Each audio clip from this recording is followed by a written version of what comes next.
I used to have a lot of difficulty in social situations, particularly parties where I didn't know anybody, and I would just shrink back.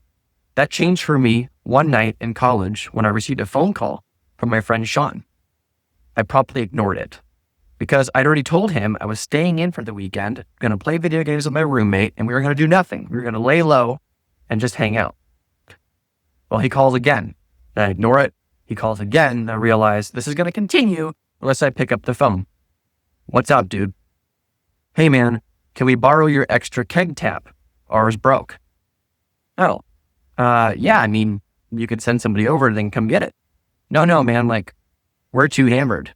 I'm going to need you to bring it over. It's like, all right, fine. Click. I'll be over.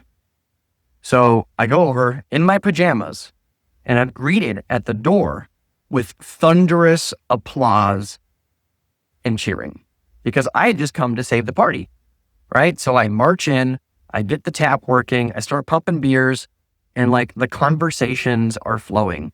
And everybody was coming to me because I had the beer, right? But I also just like saved the party. You know, it's like, who's this guy that brought the tap over? So as I'm pouring all the beers, I'm making all these new friends, I'm having a blast. And I realized like a couple hours have gone by and my intention was not to come out and to party.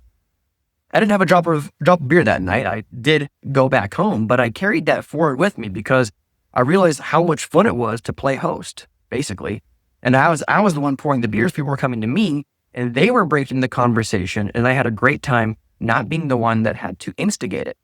So I took that forward and I've applied that in other areas of my life. If I go to a networking event, sometimes I'll just help out at the front and get people checked in because now they're coming to me, asking me the questions, and it just brings down that friction, makes things easier. I've applied this in my business where I've set up things in such a way where I'll like record videos, make blog posts, people will consume those things, then they'll get on my calendar. And suddenly it's not such an awkward conversation because they're coming to me, they're seeking me out.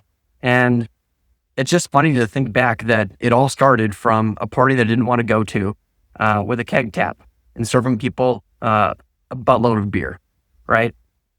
This is just one of the stories that's shaped me and made me me. And I hope that you're excited to hear the next one that I'll share with you tomorrow.